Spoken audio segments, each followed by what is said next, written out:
안녕하세요. 강서구 치매아이센터 작업조사 차다연입니다. 내 건강도 쏙쏙 챙기는 기억체어유 인지활동 생생두뇌톡 세 번째 시간입니다. 생생두뇌톡이란 생활 속 어려운 문제를 함께 생각해보면서 두뇌를 톡톡 깨워보는 시간으로 이번 시간에는 올바른 세탁 기호를 읽는 방법에 대해 알아보겠습니다. 혹시 옷을 사고 세탁한 후 잘못된 세탁 방법으로 인해 옷을 버리신 적이 있으신가요? 아니면 새 옷을 세탁을 해야 할 때 기호를 몰라서 구매처에 문의해 보신 적이 있으신가요? 저희가 입고 있는 옷 안쪽 택에 그림과 같이 세탁 기호가 써 있지만 내가 생각하기에 맞는지 궁금증이 생길 겁니다. 지금부터 이 아리송한 세탁 기호를 읽는 방법에 대해서 알려드리도록 하겠습니다. 세탁 기호는 총 5가지로 나눌 수 있는데요. 첫 번째로는 물세탁이 되는지, 세탁기 사용이 가능한지 등을 알 수 있는 물세탁 기호. 두 번째로는 햇볕에 말려도 되는지, 건조기 사용이 가능한지 등을 알 수 있는 건조 기호. 세 번째로는 다림질 온도는 어느 정도 돼야 하는지, 천을 대야 하는 경우 등을 확인할 수 있는 다림질 기호. 네 번째로는 어떤 표백제로 사용이 가능한지, 표백을 해도 되는지 알 수 있는 표백 기호. 마지막으로는 드라이 클리닝이 가능한지, 어떤 세제를 사용해야 하는지 등을 알 수 있는 드라이 클리닝 기호까지 지금부터 자세하게 알아보도록 하겠습니다. 첫 번째 물세탁 기호입니다. 물세탁 기호에서는 이 2가지 그림을 구분할 줄 알아야 합니다. 첫 번째 그림은 기계 세탁과 손 세탁이 둘 다 가능하다는 뜻이고, 두 번째 그림은 손 세탁만 가능하다는 뜻입니다. 그리고 이 그림 안에 온도 표시가 있으면 그 온도로 세탁을 해달라는 뜻입니다. 예외로 95도라고 적혀 있으면 삶을 수 있다는 뜻이니 기억해 주세요. 그리고 온도 앞에 약이라고 써져 있으면 어떻게 해야 될까요? 한번 생각해 볼까요? 네, 약이라고 써져 있으면 약하게 세탁이 가능하다는 이야기입니다. 그리고 중성이라고 써져 있으면 중성 세제를 사용해달라는 뜻으로 세제 사용에 제한이 있다는 뜻입니다. 마지막으로 손세탁 기호에 가위표가 되어 있으면 물세탁이 불가능하다는 뜻입니다. 자, 이해되셨나요? 그럼 우리 잊지 않기 위해 여기서 문제를 풀어보도록 하겠습니다. 다음 물세탁 기호의 뜻은 무엇일까요?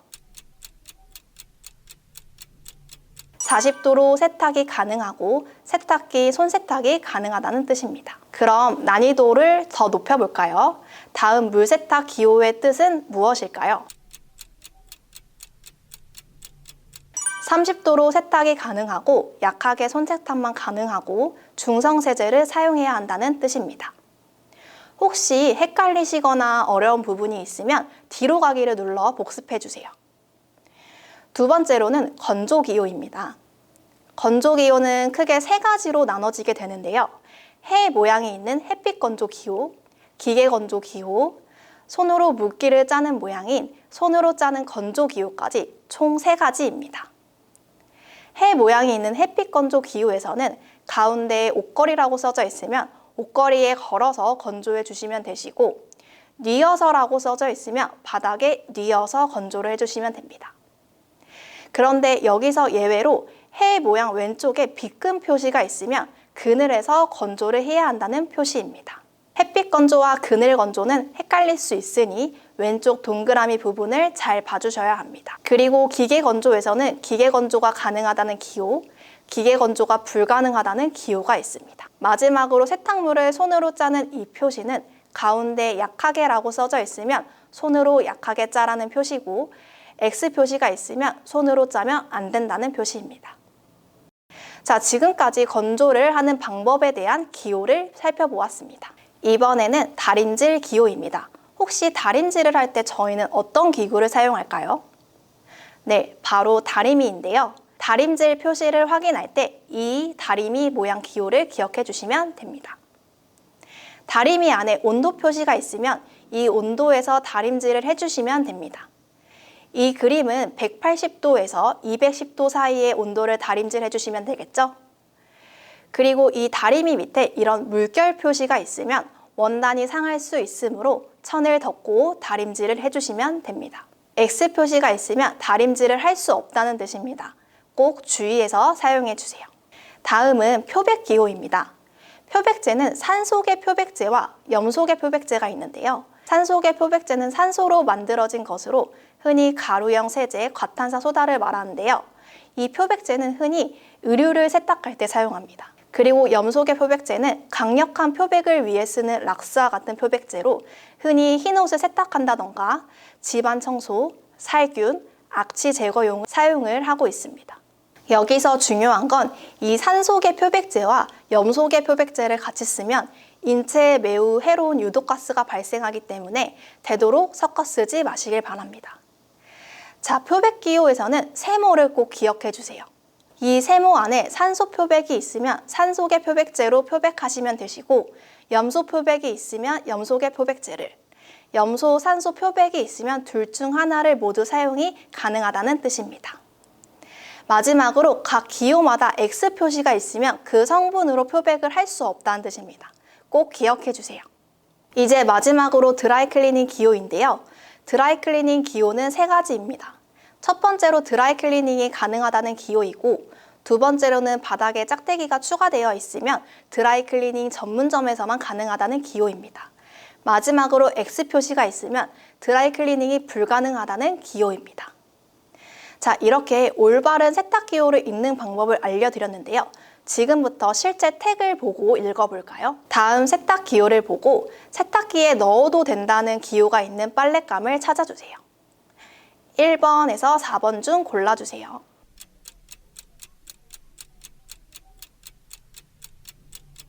네, 2번입니다.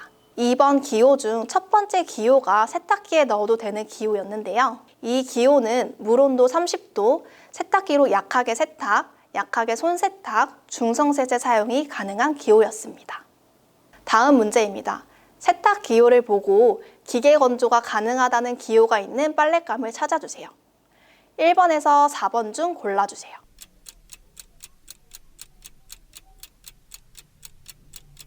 네, 3번입니다. 3번 기호 중 첫 번째 그림이 기계 건조가 가능하다는 뜻입니다. 자, 지금부터 난이도를 높여 기호를 추가시켜 문제를 풀어보도록 하겠습니다. 기호가 하나씩 더 늘어납니다. 집중해서 봐주세요.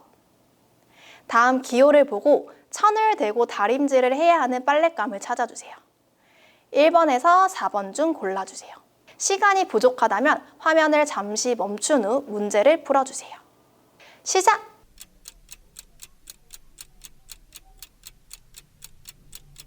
네, 1번입니다. 1번 기호 중 두 번째 그림이 원단 위에 천을 덮고 다림이 사용이 가능하고 80도에서 120도로 다림질이 가능하다는 기호였습니다. 한 번 더 풀어볼까요? 다음 세탁 기호를 보고 염소 표백이 불가능한 빨랫감을 찾아주세요.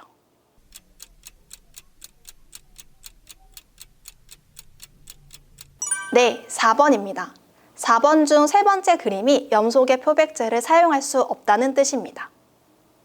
마지막 문제입니다.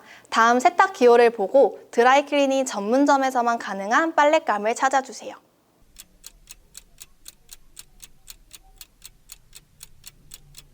네, 3번입니다. 3번 중 가운데 드라이클리닝 기호 밑에 짝대기가 그어져 있는 그림이 드라이클리닝을 할 수 있으나 전문점에서만 가능하다는 표시입니다. 자, 오늘 생생두뇌톡 문제는 어떠셨나요? 세탁택을 보셨을 때 제가 알려드린 것 외에도 궁금한 게 있다면 옷을 산 구매처에 문의해 주시면 더욱 자세하게 알 수 있습니다. 오늘 저와 함께 우리 뇌 건강을 챙기기 위해 문제를 함께 풀어보았습니다. 한 번 더 보고 싶은 분들은 화면을 다시 돌려 문제를 다시 풀어보세요. 오늘 제가 준비한 활동은 여기까지입니다. 오늘도 열심히 강서구 치매센터와 함께 해주셨는데요. 다음번에는 더욱 즐거운 강의로 찾아뵙겠습니다. 감사합니다.